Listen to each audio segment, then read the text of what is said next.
welcome to another deep dive. Today we are tackling some small but mighty words that can really make a difference on your IELTS exam. We're talking prepositions. That's right, prepositions. They trip up so many people.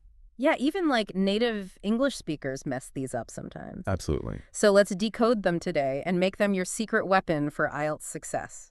Uh-huh. Before we even jump into like what they are and all that, on a scale of 1 to 5, how confident are you feeling right now about prepositions? Ooh, that's a great question. I think that's a really helpful way to kind of gauge where we're at. Yeah, like think about it like you're in the IELTS speaking exam and you're describing your hometown.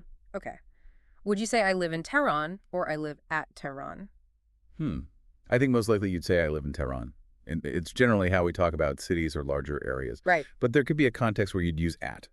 Like imagine you're describing a road trip across Europe and you're listing all the places you stopped. You might say, we stopped at Tehran on our European tour. Because then it's like a point on a journey. Oh, that's a really good distinction. So it really depends on the context. Like it's not just about like memorizing rules, it's about understanding like the nuances. Exactly. That's exactly it. So we're going to unpack that today, but first let's get back to the basics. What exactly are prepositions? So simply put, prepositions show the relationship between a noun or a pronoun and another word in a sentence. Okay. You can think of them as bridges. They're connecting different ideas, and they give your sentences structure and flow. I like that. Bridges connecting ideas. So it's not just about location then. No, not at all. They can express a whole range of relationships, like time, place, direction, even purpose. They're really versatile. Wow. Okay. Can you just like give us some quick examples just to illustrate that? Absolutely. So if you're meeting a friend, you might say, I'll meet you at 5 p.m. That's indicating a very specific time. Yeah. Or I'll meet you by the fountain. Right. That shows the location. So you've got at and by there, both working as prepositions. Okay. So they're like the spices in cooking, like the right prepositions make your English flavorful and interesting. I love that analogy. Instead of bland. Yeah, and just like with spices, using the wrong one can really throw off the flavor of your sentence. Totally, totally. So we're spicing up our IELTS essays, but seriously, I can already see how mastering these little words can have a huge impact on your IELTS score. Oh, absolutely. Using a wider range of prepositions accurately really demonstrates a higher level of grammatical skill to those examiners. Yes, it does. Okay, so where should we start with these prepositions? Let's start with in. It's a real workhorse in the world of prepositions. It's Okay. often used for time, especially when we're talking about months, years, seasons, parts of the day. Right. So, for example, you would say, I was born in June in 1990, In the spring or in the evening. Okay. It kind of feels like in is all about like being enclosed within something, whether it's like a period of time or like a physical space. Yes, you're exactly right. Think of it like you're in a room, in a car, or like we said in Tehran. It signifies being enclosed or within a defined space. Yeah.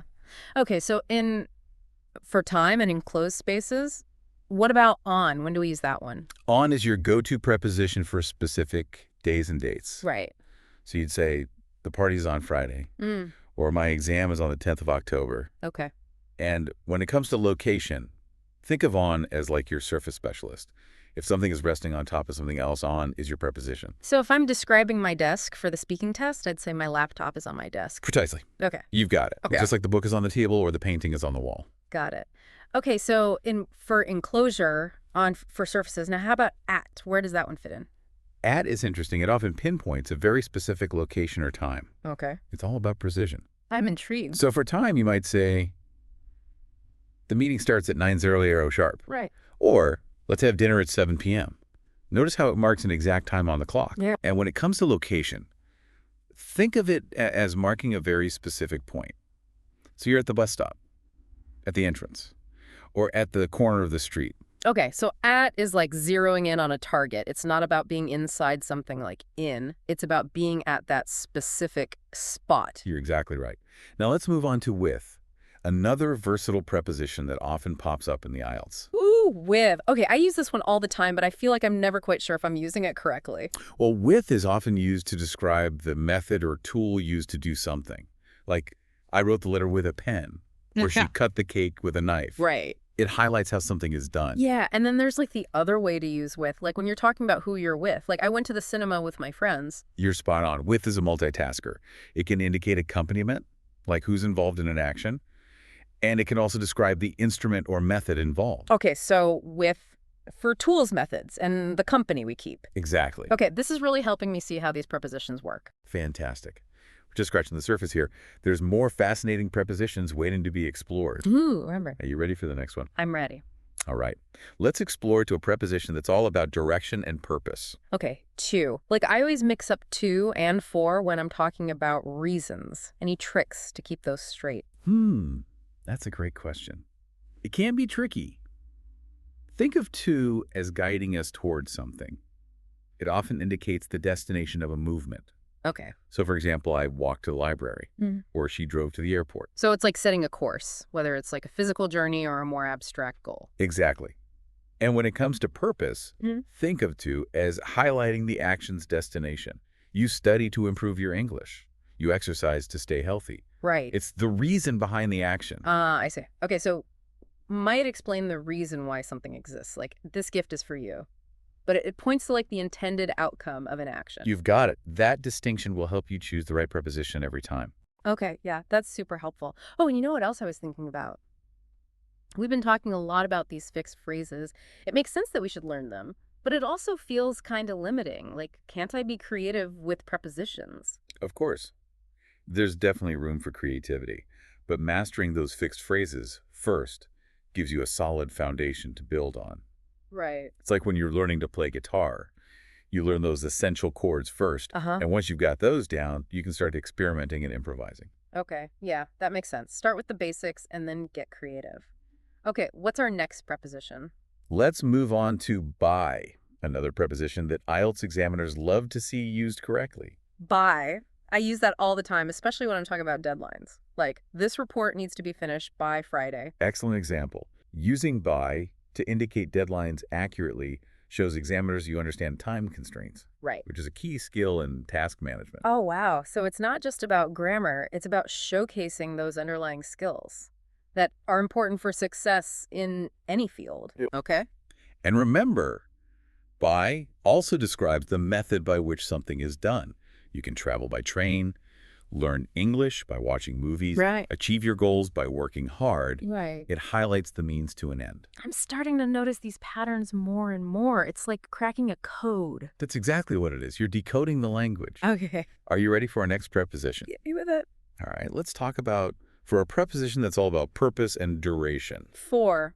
Okay, I use this one a lot too, but I think I need some clarification on its different uses. Okay, so for J, often expresses the reason or purpose behind something. You buy a gift for a friend. You study for an exam. You work for a company.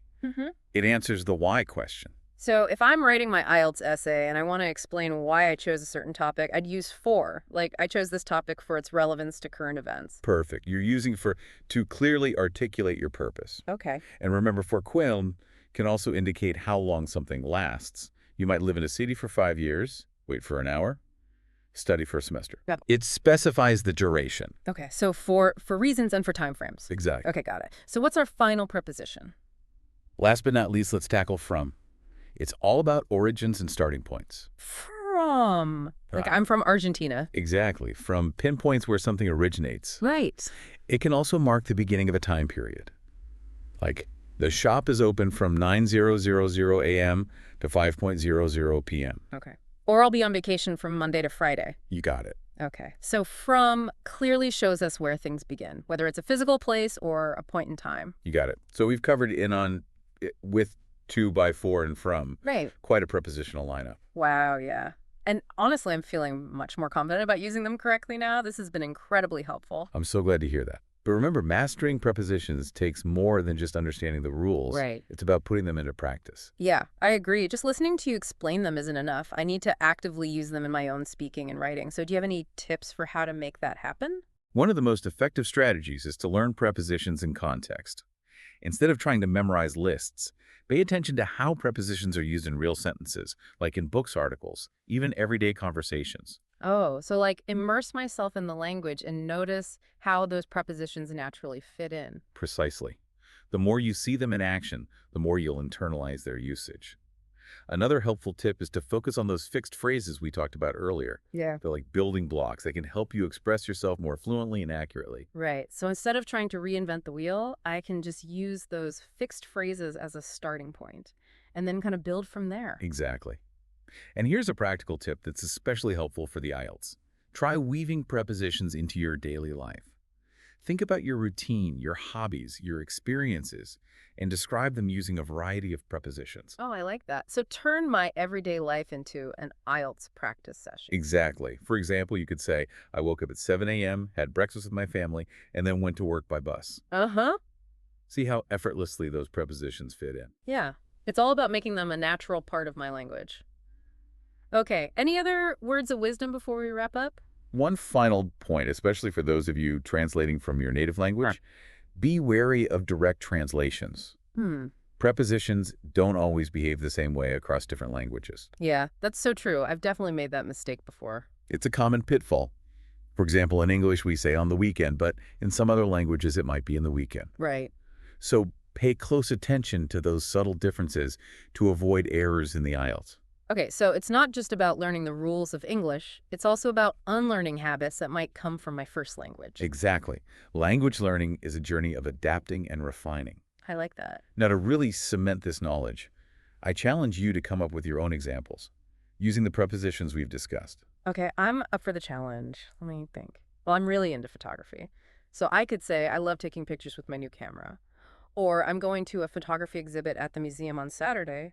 Those are fantastic examples you've naturally incorporated with and at into sentences that reflect your personal interests. Yes.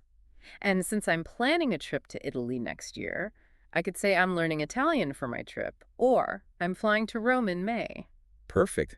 You're using for and in to express the purpose and time related to your travel plans. Hmm. Do you see how these prepositions become much easier to remember when they're connected to things you genuinely care about? Absolutely. It's like they're not just abstract grammar rules anymore. They're tools I can use to express my own thoughts and experiences. That's the beauty of language. It's about making it your own.